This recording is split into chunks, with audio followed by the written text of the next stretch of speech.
El libro de Hechos, por favor, los que quieren buscar en la Biblia. Hechos.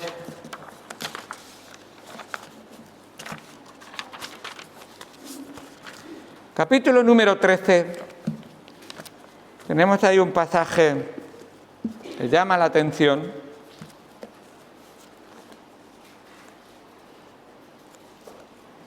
Hechos, capítulo número 13.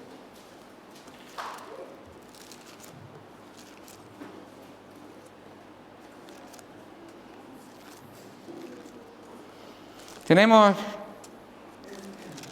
en el versículo número 1, Hechos capítulo número 13, versículo número 1.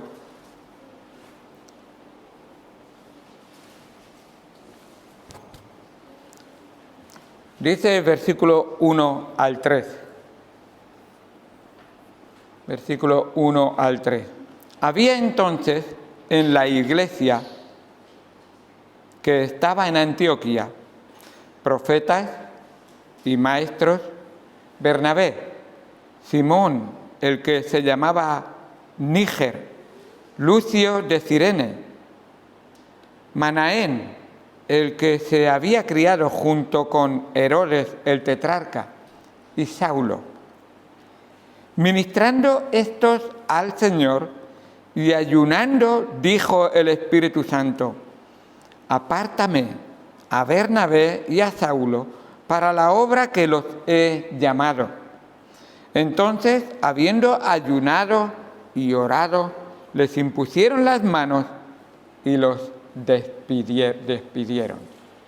Este es el comienzo del primer viaje misionero, y cuando termina de hacer el viaje misionero, en el capítulo 14, versículo número 24, dice así la palabra de Dios: pasando luego por Pisidia, vinieron a Panfilia, y habiendo predicado la palabra en Perge, descendieron a Atalia. De allí navegaron a Antioquía, de donde habían salido, desde donde habían sido encomendados a la gracia de Dios por la obra que habían cumplido. Y habiendo llegado y reunido a la iglesia, refirieron cuán grandes cosas había hecho Dios con ellos y cómo había abierto la puerta a la fe a los gentiles. La puerta de la fe a los gentiles. Y se quedaron allí mucho tiempo con los discípulos. Quisiera hablaros de la iglesia local, y incluido en el mismo paquete la iglesia bautista, la Buena Nueva. Pero antes quiero pedir, por supuesto, la dirección del Señor. Vamos al Señor en oración. Oremos. Amado Padre, Dios Santo que estás en los cielos, te damos muchas gracias por tu palabra y por lo que tú nos enseñas a través de ella. Gracias, Señor, porque vemos cómo esta institución que tú has dejado en la tierra ha sido siempre guiada por ti, obrando tú en ella. Y aunque se ha apartado en algunas ocasiones, en muchas ocasiones, sin embargo, tú siempre has tenido un remanente que permaneciera fiel a tu palabra. Pido, Señor, que tú nos ayudes a entender la función de la iglesia, la razón de la iglesia y qué importancia tiene la iglesia para nuestras vidas. Todo esto te lo pedimos en el nombre precioso de Jesucristo, nuestro Señor y Salvador. Amén. Amén. La iglesia. Tenemos aquí, para llamarle un poco la atención a la iglesia, tenemos aquí el primer viaje misionero hecho por los primeros misioneros, y donde se llamó cristianos por primera vez a los del camino, a los seguidores de Jesús, en Antioquía. Y esta iglesia de Antioquía se organizó, se estructuró de tal manera que se convirtió no en iglesia, que ya era iglesia, sino en lo que es la base de misiones y de todo ministerio que se haga en el nombre del Señor en la tierra. La iglesia es la institución que el Señor ha dado para que bajo ella se ejerzan todos los ministerios de la obra de Dios, para la honra y gloria del Señor. Así que Dios ha querido que el servicio al Señor se hiciera bajo la iglesia. La iglesia tiene 3 funciones principales. Podríamos desglosar algunas de esas funciones, pero 3 funciones principales que debe de estar ejerciendo mientras está aquí en la tierra. Esas 3 funciones las ha dado el Señor Jesucristo a la iglesia, y si esa iglesia no ejerce esas 3 funciones, no es iglesia verdadera. Y es importantísimo. Ahora, esas 3 funciones se tienen que estar ejerciendo bajo, por supuesto, los preceptos y principios de la palabra de Dios. Y es la palabra de Dios la que le dicta a la iglesia, no la iglesia la que le dicta o escoge de la palabra de Dios lo que le conviene o le sirve. Así que siempre entendiendo que la autoridad principal en la iglesia es el Verbo, Jesucristo, manifestado en el Verbo, la palabra de Dios. Y por supuesto siempre bajo la obra del Espíritu Santo, que nunca tomará algo ajeno a Jesucristo, porque el mismo Señor Jesucristo dijo que la obra del Espíritu Santo iba a ser ejercida de la siguiente manera: Él tomará de lo mío y os lo hará saber a vosotros, y vosotros lo pondréis en práctica, en vuestra vida, en vuestro corazón, y viviréis por esto. Las 3 funciones las nombro rápidamente y luego las desarrollaré. Principales son, primero, alabar a Dios. Una iglesia está constituida o está instituida para la alabanza de Dios, alabar a Dios. El segundo es para manifestar el amor de Dios, para amar entre los hermanos. En esto conocerán que sois, si tuvierais amor los unos por los otros. Y la tercera cosa, y por supuesto hay más implicaciones, pero la tercera cosa es evangelizar. Evangelizar. Entonces, todo esto tiene, por supuesto, cada uno de estos 3 puntos tiene más, se puede desarrollar mucho más, y vamos a ver algo más de esto. Pero esas son las 3 cosas básicas: alabar, amar, evangelizar. Así que con esto realmente vemos la función de la iglesia. Ahora, qué bueno es ver que Dios ha querido instituir a su iglesia para que formen parte de la iglesia. Y es importantísimo. El concepto de formar parte de la iglesia tiene que ver con la membresía. La palabra membresía no aparece en la Biblia, pero miembro sí, y el concepto de membresía también. De hecho, desde el mismo comienzo, cada persona que se convertía era añadida a la iglesia. Y esa añadidura tiene que ser hecha de alguna manera en que había una relación entre un grupo que estaban unidos con una misma palabra, un mismo Señor, un mismo Espíritu. Así que es muy importante entender también la función de la iglesia, y que tiene que haber una iglesia y que una persona tiene que ser miembro de la iglesia. Por ejemplo, Mateo capítulo 18, el Señor Jesucristo enseña esto en Mateo capítulo 18, y es la primera vez que aparece la palabra iglesia, a propósito también, como grupo organizado de personas que tienen una misma fe, un mismo Señor, una misma palabra, un mismo espíritu, y están unidos en esto. Y, por ejemplo, la relación en cuanto al amor del uno por el otro, uno de las funciones de la Iglesia. A propósito, estos son los estatutos de la Iglesia Bautista, la Buena Nueva. Y en estos estatutos empiezan, y a propósito esto está presentado en el Ministerio de Interior, y está estudiado por el representante, o no sé, de asuntos religiosos, y está registrado allí.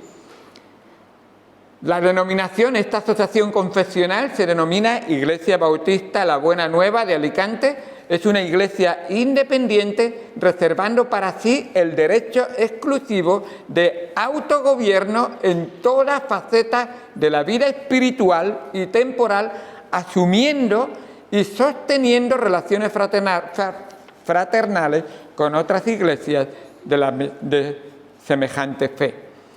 Luego, después, da la denominación social, que la Iglesia como grupo decide escoger un lugar. El lugar que se escogió es la calle La Fora, número 45, cuando se hizo. Y luego continúa diciendo el punto 3, los fines de la Iglesia. Y los fines de la Iglesia son, primero, glorificar a Dios; segundo, exhortar y relacionarse los hermanos entre sí, y edificarse entre sí, que eso tiene que ver el amor del uno con el otro. Aquí hay 5 puntos, pero en realidad el resumen sería esos 3. Y tercero, el predicar y evangelizar, con el testificar, que van juntos, por supuesto. Ahora, estas 3 funciones de la Iglesia no son exclusivamente para el pastor, no son exclusivamente para el cuerpo oficial de la Iglesia. Esas 3 funciones de la Iglesia son para el cuerpo de Cristo, o sea, para toda la Iglesia. ¿Y de qué manera la Iglesia puede ejercer y hacer esas 3 funciones si no forman un grupo que se unen y se comprometen y se someten entre ellos a la palabra de Dios, al Señor, que luego estaremos hablando de eso también? La autoridad final de la Iglesia no la tiene el pastor. Ya empezamos por ahí, para que lo quedemos bien claro. Y vais a ver en un momento.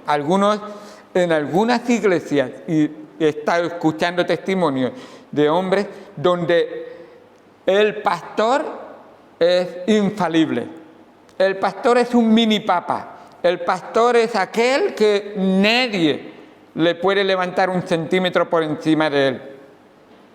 No enseña eso la Escritura.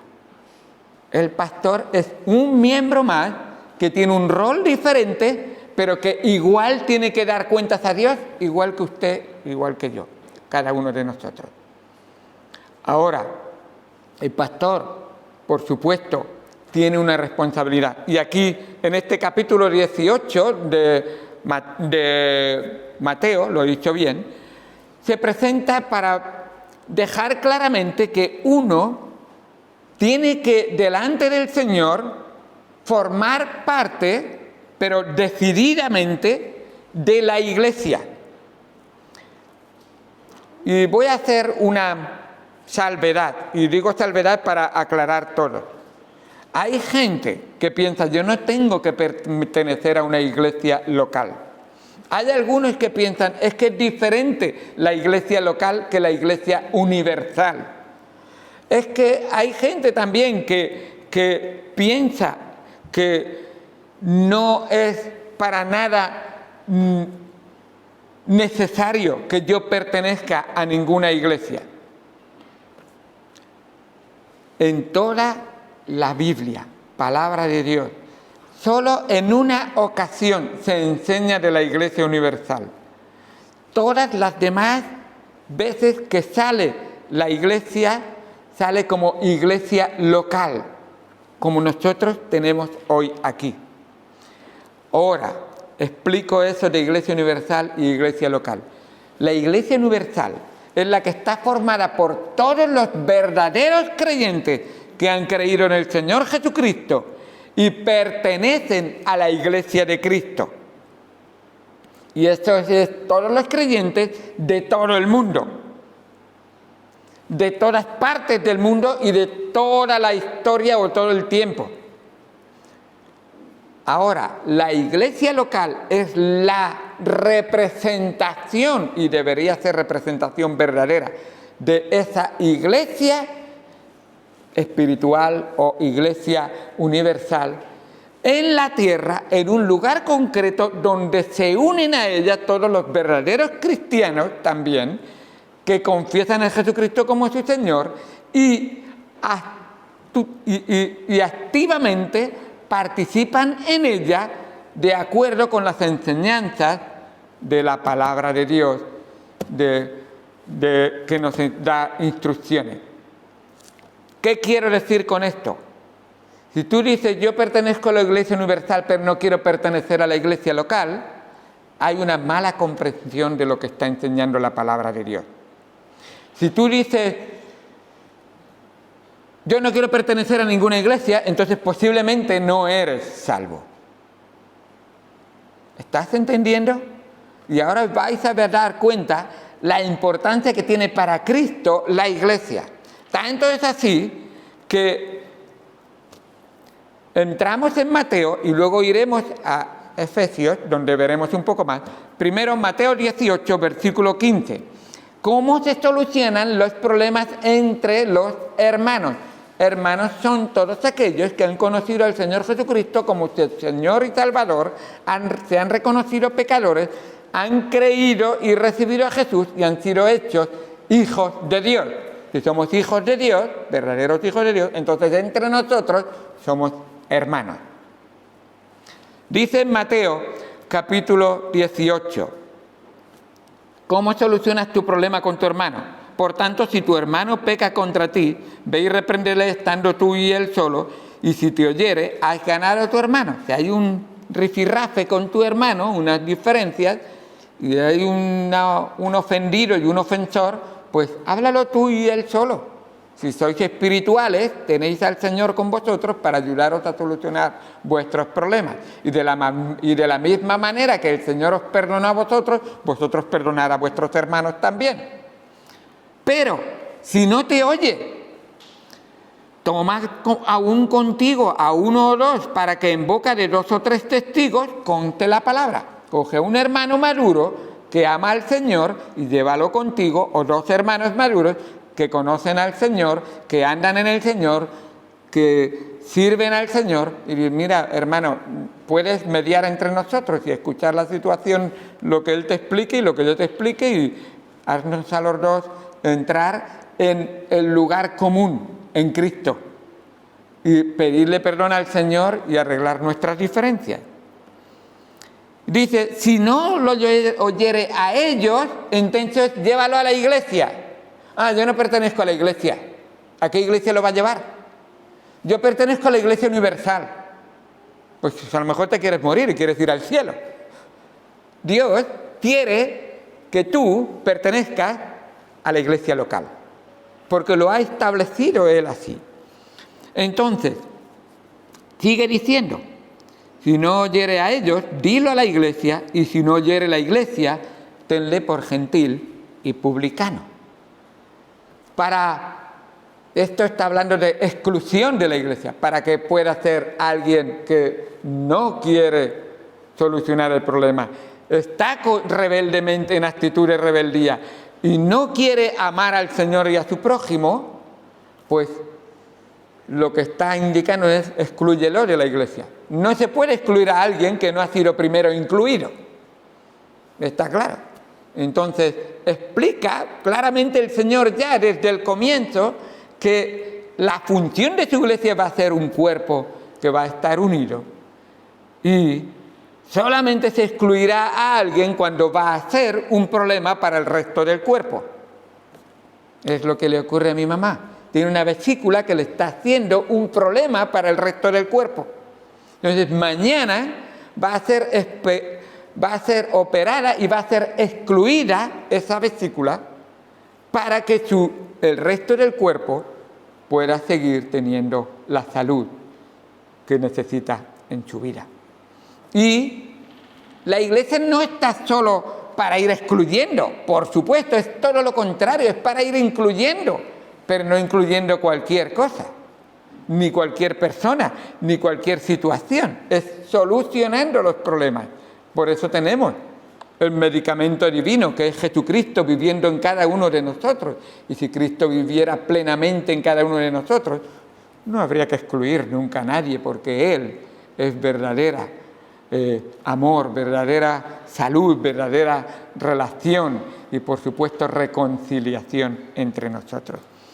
Pues este es, por supuesto, una de las razones por las que el Señor está hablando y está asumiendo que existe un grupo de creyentes concreto a los cuales se les puede dar cuenta y un reporte, como hemos visto, el apóstol Pablo y los que le acompañaron en su viaje misionero fueron encomendados por la Iglesia. Si no había una iglesia local que tuviera... Y a propósito, el apóstol Pablo, ¿habéis dado cuenta que he dicho apóstol? Un apóstol se somete a una iglesia y no le da igual, o sea, es encomendado por la iglesia ora por él y la iglesia los envía a ellos. Y cuando terminan el viaje, vuelven, regresan a la iglesia y les da un reporte, les informa y les cuenta todo. O sea que en este momento vemos que la iglesia no solamente es un ente, sino que la iglesia oye y habla. En la iglesia se oye y se habla. Lo vemos en los dos casos, en Mateo 18 y también en Hechos, donde esa iglesia habla a los hermanos y luego de que lo has enviado, cuando vuelve, oye el informe de los hermanos. Y lo vemos aquí también, cuando hay un problema, la iglesia oye el problema y, por supuesto, habla y pone en claro y en activo la palabra de Dios, que es la función de la iglesia. ¿Os acordáis de Mateo 18, 18, que es el versículo que estamos aprendiendo de memoria? Lo que ata y desata la iglesia es lo que está atado y desatado en el cielo. ¿Y qué es lo que está atado y desatado en el cielo? La palabra de Dios. La iglesia tiene toda la autoridad de la palabra de Dios, en la palabra de Dios y por la palabra de Dios. Así que la iglesia no es del pastor José Bernabéu, la iglesia es de todos los miembros, porque el pastor José Bernabéu es un miembro más de la iglesia, que tiene su función igual que cada uno de nosotros.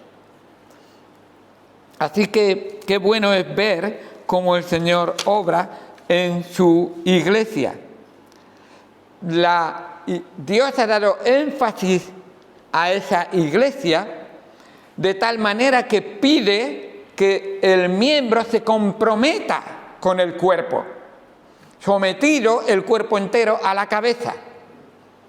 El cuerpo, la iglesia, los miembros, todos juntos. Que sepáis que este dedo no es él solo el cuerpo. Este dedo es un miembro del cuerpo. Entonces tú solo no eres la iglesia. Tú eres un miembro del cuerpo de Cristo, que es la iglesia. Por eso tú no puedes decir, yo no necesito iglesia, yo tengo ya conmigo mismo y con el Señor tengo suficiente. El Señor ha querido que formáramos un cuerpo. Y además, en ese cuerpo hay una relación y un compromiso. Y debe de manifestarse. Y es recíproco. No solamente se compromete el miembro con la iglesia, se compromete el pastor con el miembro, se compromete el cuerpo oficial con el miembro y se compromete la iglesia entera con el miembro también, porque es recíproco y es esta relación que debe de haber. La palabra de Dios nos dice en Hebreos 13, 17 que el pastor debe de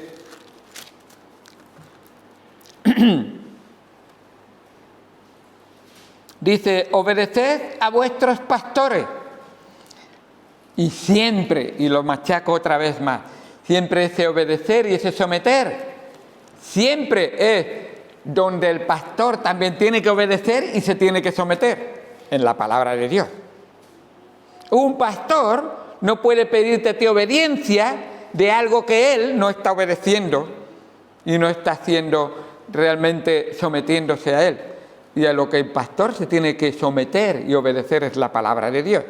Entonces te anima a ti a hacerlo también en la palabra de Dios. Obedecer a vuestros pastores, sujetaos a ellos, porque ellos velan por vuestras almas. ¿Cómo puede el pastor velar por el alma de alguien que no es miembro? Porque ¿qué almas va a velar? Tiene que ser por esos miembros de la iglesia que el pastor un día se le va a pedir cuentas delante de Dios por cada miembro de su iglesia. ¿Cómo has orado? ¿Cómo has alimentado? ¿Cómo has guiado? ¿Cómo has ayudado a cada miembro de tu iglesia? Y en un sentido, todos nosotros tenemos esas responsabilidades. En un sentido oficial es el pastor, pero en un sentido todos nosotros tenemos la responsabilidad de cuidar los unos de los otros. Vosotros sabéis que esta mano tiene la misma responsabilidad de cuidar de mi cuerpo que este pie. Cada uno tiene una función, pero tiene que cuidar del cuerpo. Y tienen que guiar el cuerpo, y tienen que ayudar al cuerpo. Y es la función que Dios nos ha dado a todos. Así que ese pertenecer a la iglesia se da por sentado en la palabra de Dios. Está claro. Como tienen que dar cuenta para que lo hagan con alegría. ¿Cómo voy yo a velar por tu alma si tú no eres miembro comprometido con el Señor, con la iglesia? Y qué bien es ver esa obra que el Señor quiere hacer entre nosotros. Ser miembro de una iglesia es más que solo asistir. Es más que eso. También el Señor quiere que nosotros tengamos un compromiso, como lo estaba diciendo antes. Dice la palabra de Dios en cuanto a darle gloria. El pastor, la iglesia y cada miembro tienen la responsabilidad de vivir y de ser una iglesia que le da gloria al Señor. El apóstol Pablo escribe en Romanos, capítulo número 15, a la iglesia que está en Roma, y les habla de esa responsabilidad de dar gloria a Dios. Recordar que esos fines de la iglesia, esos propósitos, son dar gloria, amarnos entre nosotros y, en tercer lugar, evangelizar. En Romanos capítulo 15, el versículo número 5 dice así, Romanos 15, 5.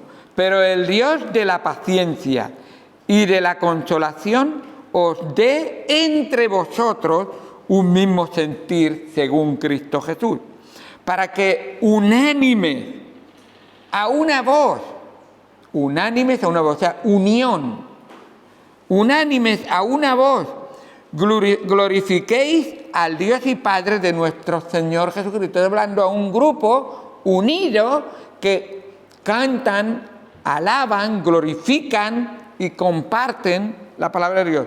Versículo 7. Por tanto, recibíos unos a otros, como también Cristo nos recibió, para gloria de Dios. O sea, nuestro propósito es darle gloria a Dios, alabar a Dios, alabar a Dios.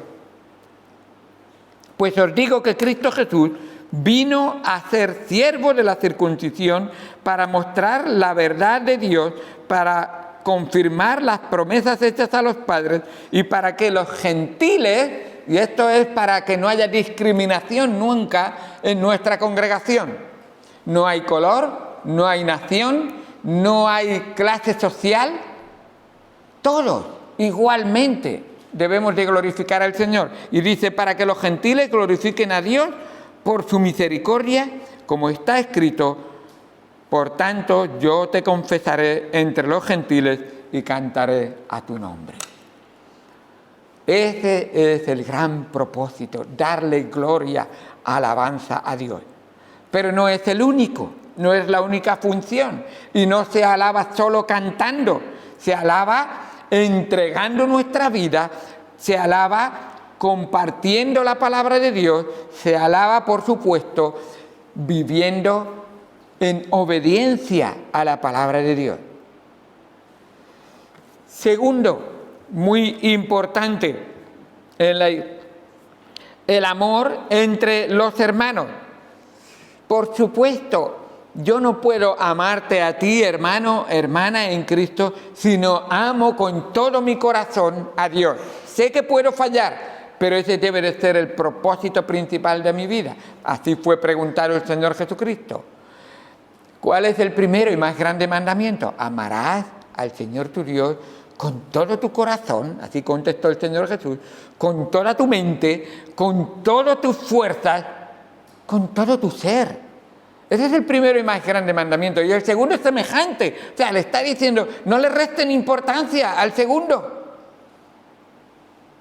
No os parezca que el segundo, el relacionarse uno con otro, ese no importa. Dios nos va a pedir cuentas de nuestra relación unos con otros. Va a ver realmente en esa relación unos con otros qué implicación y qué importancia y qué función ha tenido en tu vida la Iglesia. La va a tener en cuenta. Dice en Primera de Juan, el capítulo... está aquí.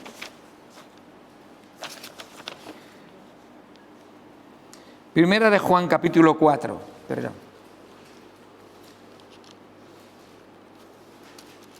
Dice el versículo número 19. Primera de Juan 4, 19. Primera de Juan 4, 19. Nosotros le amamos a Él porque Él nos amó primero. Si alguno dice yo amo a Dios y aborrece a su hermano, es mentiroso, pues el que no ama a su hermano, a quien ha visto, ¿cómo puede amar a Dios a quien no ha visto? Y nosotros tenemos este mandamiento de Él: el que ama a Dios, ame también a su hermano. Sabéis que originalmente no había capítulos ni versículos. Así que el versículo del capítulo 5, versículo 1, está continuando y dice: todo aquel que cree que Jesús es el Cristo, el nacido de Dios, y todo aquel que ama al que le engendró, ama también al que ha sido engendrado por él. O sea, tú amas a Jesús, que te ha engendrado, te ha dado un nuevo nacimiento. Entonces, si amas a Jesús, tienes que amar también al que ha dado el nuevo nacimiento, Jesús, a tu hermano en Cristo. Porque Jesús le ha amado tanto que ha dado su sangre preciosa por él. Y ahora a ti te ha amado tanto que ha dado tu sangre preciosa por ti. En esto conocemos que amamos a los hijos de Dios, cuando amamos a Dios y guardamos sus mandamientos. Este es el mandamiento que Dios nos da, que nos amemos, y es un nuevo mandamiento, que nos amemos unos a otros como Él nos ha amado. Este es el segundo propósito de la Iglesia: manifestar ese amor, compartir ese amor y testificar de ese amor entre nosotros, y sobre todo a los miembros de la Iglesia, prefiriéndoos unos a otros. Eso es lo que está diciendo, hermano. A tu hermano, trátale mejor que al que no es tu hermano en Cristo. Y no te está diciendo que trates mal a nadie en ningún momento, pero trátale con amor. ¿Sabes con quién vas a vivir toda la eternidad? Sí, con Cristo. Pero ¿quién más estará con Cristo? Tu hermano. ¿Estás ya aprendiendo a compartir tu tiempo, tu conversación, tu relación con el Señor, tu testimonio con tu hermano? Hermano, tú amas a la iglesia tanto como amas a ese miembro o a esa persona difícil que sabes que no te edifica para nada, pero estás amándole en Cristo y estás orando por ella y estás interesado en que Cristo obre en tu corazón y en tu vida. Si tú desprecias a alguien que es hijo de Dios, estás mostrándole un desprecio al que le engendró, al Señor. Y la iglesia es muy importante para el Señor, tanto que Él dio su vida por la iglesia. Dice en Efesios capítulo número 5. Efesios capítulo número 5. Y voy a terminar con ello.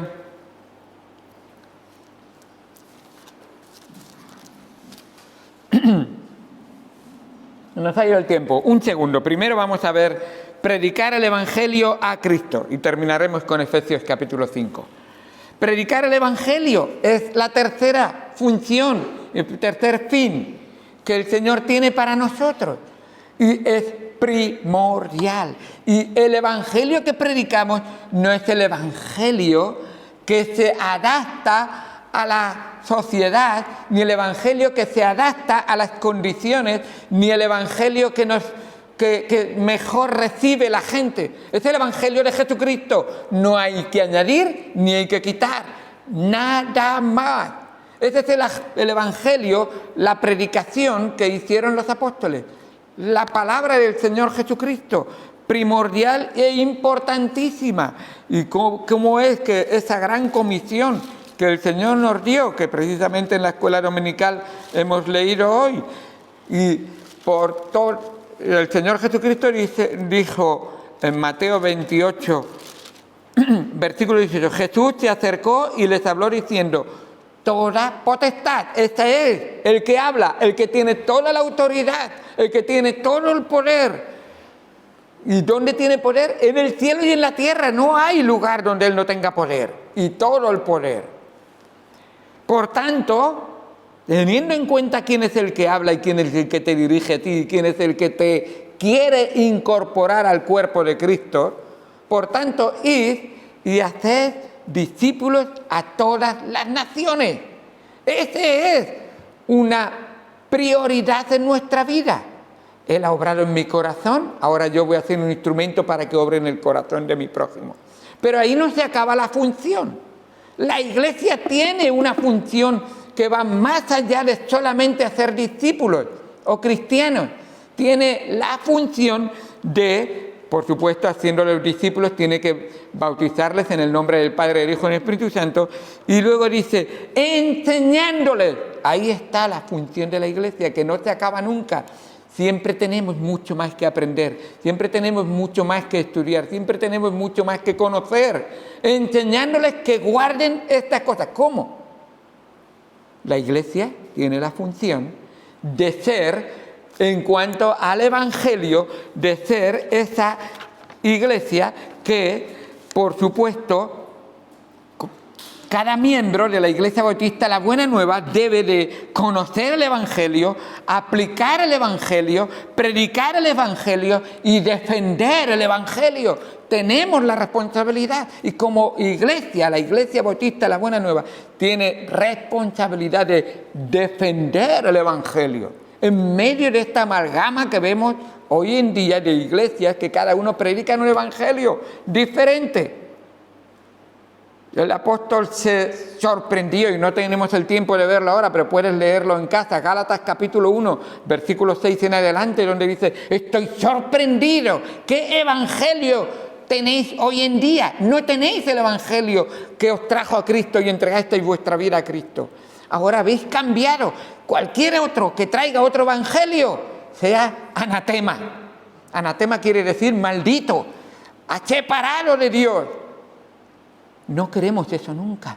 Y esta responsabilidad de mantener el Evangelio puro no es solo del pastor, no es solo de los diáconos o de los oficiales de la Iglesia, es de cada miembro de la Iglesia Bautista la buena nueva, que seamos como los de Berea, que al mismo apóstol Pablo le escuchaban predicar la palabra de Dios y decían: me voy a casa que tengo allí la Biblia y voy a escudriñar estas cosas para ver si lo que dice Pablo está de acuerdo con la Biblia. ¿Tú tienes Biblia? Entonces tienes la misma oportunidad, o mejor, por supuesto, que los de Berea. Por lo tanto, tienes que conocer el Evangelio aquí, tienes que vivir el Evangelio aquí, tienes que testificar el Evangelio y defender el Evangelio. Qué importante es esa iglesia para el Señor Jesucristo. Hermanos, vivimos en tiempos que son de mucho, no sé cómo decir, que vemos gente intentando confundir o intentando cambiar la Iglesia.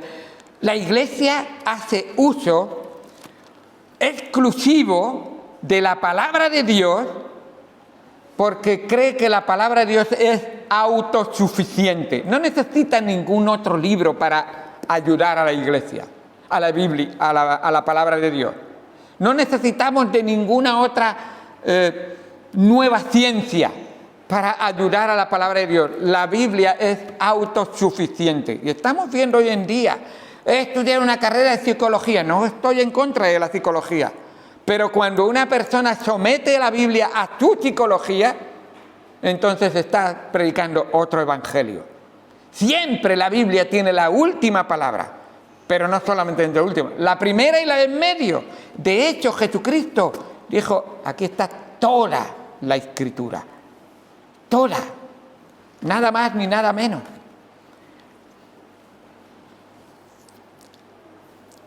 Y cada uno de nosotros tenemos la responsabilidad. En Mateo leo un pequeño texto y luego quisiera contaros algo para aplicarlo. En Mateo 25:14 dice: porque el reino de los cielos es como un hombre que, yéndose lejos, llamó a sus siervos y les entregó sus bienes. A uno entregó 5 talentos, a otro 2 y a otro 1. A cada uno conforme a su capacidad, y se fue lejos. Y en un sentido, la Iglesia y cada miembro de la Iglesia es como uno de estos. ¿Sabéis? El pastor, los diáconos y cada miembro de la Iglesia somos mayordomos del Señor en la Iglesia del Señor. Y tenemos la responsabilidad de servir al Señor. La Iglesia no es de ninguno en particular, ni siquiera es del grupo, es de Cristo. Y a veces nosotros somos el grupo y tenemos derecho a ponernos, si nos ponemos de acuerdo, por encima de la palabra de Dios. Para nada, para nada, para nada. No lo dicen en esas palabras, lo dicen mucho más sutilmente. Imagínate que eres mayordomo de un rey. El gran rey. Él va a hacer un viaje largo y él te encomienda a su esposa que él ama con todo su corazón.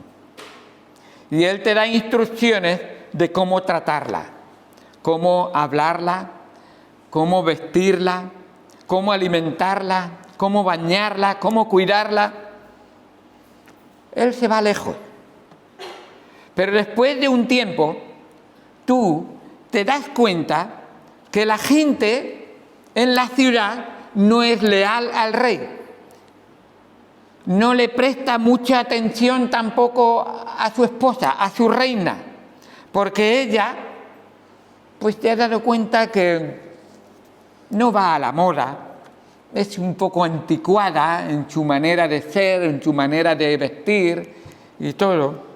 Y entonces el mayordomo empieza a pensar, y tú como mayordomo empiezas a pensar, y dices: el pueblo se está apartando del rey, tengo que hacer algo para atraer de nuevo al pueblo, para que tengan más interés por el rey. Y dices: ya está, ya tengo una buena idea. Lo que voy a hacer es que voy a coger a la esposa y le voy a cambiar su vestido. de una señora elegante, pues la voy a vestir que vaya como los demás, como el mundo.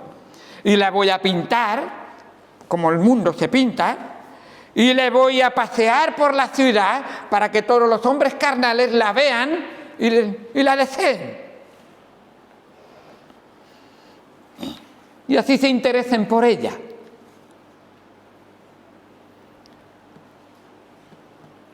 Cuando el Rey regrese, cuando el Señor regrese, cuando Él venga, te digo, hermano, no tengas miedo de los incrédulos, no tengas miedo de los ateos, pero tiembla. ¿Qué ha significado para ti la esposa, la iglesia? El Señor ama a su esposa.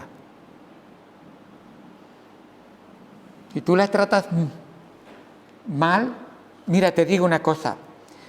Si algún día te enfadas conmigo y me hablas mal, bueno,